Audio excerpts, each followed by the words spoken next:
بسم الله، اهلا بكم في حلقه جديده من برنامج نظره فنيه. والنهارده هنتكلم عن مباراه الزمالك وبيراميدز في الدوري الممتاز، واللي قدر فيها بيراميدز يكسب الزمالك ب3 اهداف في مباراه غاب فيها الزمالك عن المباراه تماما. اعمل لايك واشترك في القناه ويلا بينا نخش في الحلقه.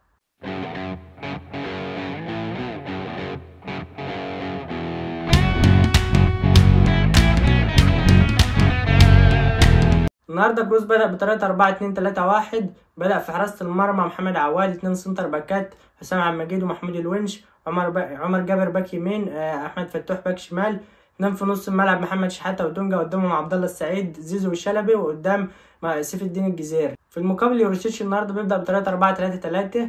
بدأ في حراسة المرمى بشريف إكرامي، 2 سنتر باكات أحمد سامي وعلي جبر. باك شمال كان محمد حمدي، باك يمين محمد الشيبي اللي كان عنده زيادات هجومية النهارده. 3 في نص الملعب وليد الكارت وبلاد توريه وقطة جنبهم. كان قدام مصطفى فتحي وابراهيم عادل، وفي الهجوم فيستو مايلي. ندخل في تفاصيل المباراة. في الدقيقة 7 كرة مشتركة بين سيف الجزيرة وأحمد سامي، ومطلبة من لعيبة الزمالك بضربة جزاء، لكن محمود بسيون ما بيحسبش أي حاجة ولا بيرجع للفار. أنا شايف إنها مش ضربة جزاء وكرة عادية خالص، اشتراك عادي، وسيف الجزيرة وقع وبعدين أحمد سامي وقع عادي، ما فيش اشتراك عادي يعني. بعدها بدقيقة بنشوف ركنية البيراميدز وكرة عالية ورأسية من علي جبر. بنشوف محمود الونش بيطلعها بإيده بطريقة غريبة، وضربة جزاء صحيحة وواضحة وضوح الشمس. بتفكرنا بكرة أحمد سامي في مباراة الزمالك والمقصة، كرة الشهيرة طبعا. الحكم ما بيحسبش ضربة جزاء في قرار غريب جدا طبعا، كلنا استغربناه. ضربة جزاء واضحة. نوصل للدقيقة 31، دونجا بيلعب كرة طولية في منطقة جزاء بيراميدز، بيستلمها مصطفى شلبي وبيسدد على شريف إكرامي، لكن شريف بيتصدى لها وبترجع تاني لسيف الجزيرة اللي بيشوط من تاني، لكن شريف بيتألق ويطلع أول أهداف المباراة وبينقذ بيراميدز من هدف مؤكد. الدقيقة 44 هي اللي كانت نقطة تحول في المباراة بنسبة كبيرة، بخروج عبد الله السعيد للإصابة ونزول محمد السيد. قبل نهاية الشوط في الوقت الضايع سيف الجزيرة بيقع في منطقة الجزاء من تاني، ولكن كانت واضحة إنها تمثيل قوي. وسيف النهاردة بيقع كذا مرة في منطقة الجزاء وعايز ياخد ضربة جزاء بأي طريقة، لكن الحكم ما بيحسبش حاجة وبينتهي الشوط بالتعادل سلبي بين الفريقين. الشوط أول كان مثير، كان فيه كام كرة خطيرة وقرارات تحكيمية مثيرة. كان نجم الشوط الأول طبعا حسام عبد المجيد، اللي قدر يخرج كام كرة خطيرة في منطقة جزاؤه وقدر يمنع أول أهداف بيراميدز. شوط أول مميز من حسام عبد المجيد. الزمالك كان الأخطر في الشوط الأول، لكن شفنا عشوائية من الفريقين، ما بيقدروش يسجلوا اي اهداف في شوط المباراه الاول. في الدقيقه 58 فيستون مايلي بيسجل هدف اول لبيراميدز بعد ترويض للكره قدام محمود حمدي الونش، وبيسجل اول اهداف اللقاء. بعدها ب6 دقايق وفي الدقيقه 64 ابراهيم عادل بيستغل المساحات الموجوده في نص ملعب الزمالك ويراوغ لعيبه الزمالك بطريقه ولا اروع.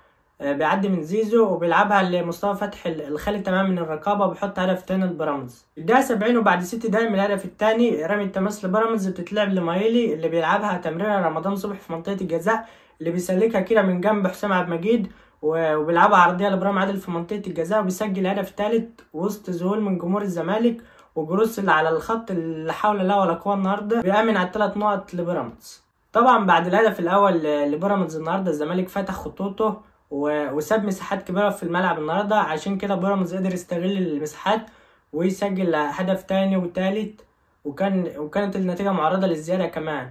تنتهي المباراة بفوز بيراميدز على الزمالك ب3 أهداف. النهارده شفنا أداء سيء جدا لعيبة الزمالك. لعيبة الزمالك ما كانش موجودة خالص في الشوط الثاني. أداء سيء، علامة استفهام طبعا على جروس هنتكلم فيها دلوقتي. لعيبة كتيرة مش في حالتها. الزمالك محتاج تدعيمات قوية في أقرب وقت ممكن. وأي نعم أعلنوا امبارح عن التعاقد مع محمود جهاد لاعب فاركو وأحمد حسام مدافع الجونة، لكن الزمالك محتاج في كذا مركز وكذا صفقة تفرق مع الفريق، لان الفريق حالته صعبه جدا. جروس حتى الان علامه استفهام، مفيش اي اضافه قدمها للفريق او اي لمسه فنيه ضافها للفريق.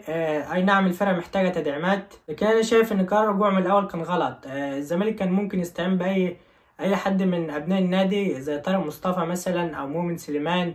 اي حد من ابناء المخلصين كان ممكن يقدم اداء احسن من كده بكتير، وكان ممكن يوفر عمله في ظل الازمه الماليه طبعا. جروس ما قدمش اي جديد للزمالك. تشكيل غلط في ماتشات كتير، تغييرات متاخره في بعض الاحيان، عدم درايه كامله باحداث المباراه واللي بيحصل فيها. علامه استفهام على زيزو المختفي بقاله كام ماتش مش في مستواه خالص. الونش النهارده طبعا اداء سيء جدا. الاصابه انا شايف انها خلصت عليه، وده مش الونش اللي احنا عارفينه. وبكده بعد مباراه النهارده بيراميدز في الصداره ب 24 نقطه، فرق 4 نقط عن الاهلي اللي في المركز الثاني، وعنده مباراة يوم الاحد مع مودرن سبورت، لو كسب يبقى 23 والفرق يبقى نقطة.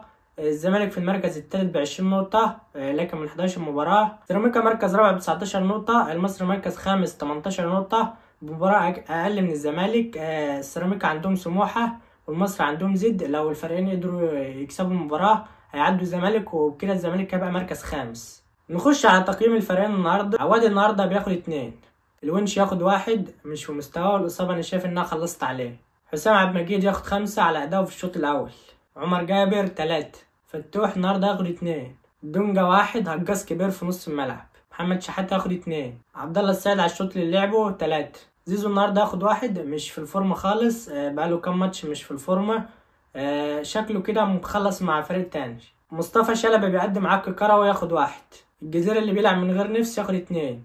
محمد السيد ياخد 4. جروس انا شايف ان هو كفايه عليه لحد كده ويروح على بلده ياخد 0. تقييم لعيب بيراميدز: شريف اكرامي 8، احمد سامي 6، علي جبر 7، محمد حمدي 6. الشيب النهارده ياخد 7 عمل اسيست. محمد عاطف فطه ياخد 6. جوهرة بيراميدز بلاتي توريه ياخد 7. الكارت ياخد 6. مصطفى فتحي النهارده سجل هدف ياخد 8. ابراهيم عادل رجل مباراه ياخد 9، سجل هدف وصنع هدف. فيستون مايل ياخد 8. يوروشيتش مدرب بيراميدز ياخد 8. وبكده يبقى خلصنا فيديو النهارده. لو عجبتك الحلقه اضغط لايك واشترك في القناه وفعل زر التنبيهات عشان تجيلك كل حلقاتنا الجديده اول باول. والسلام عليكم.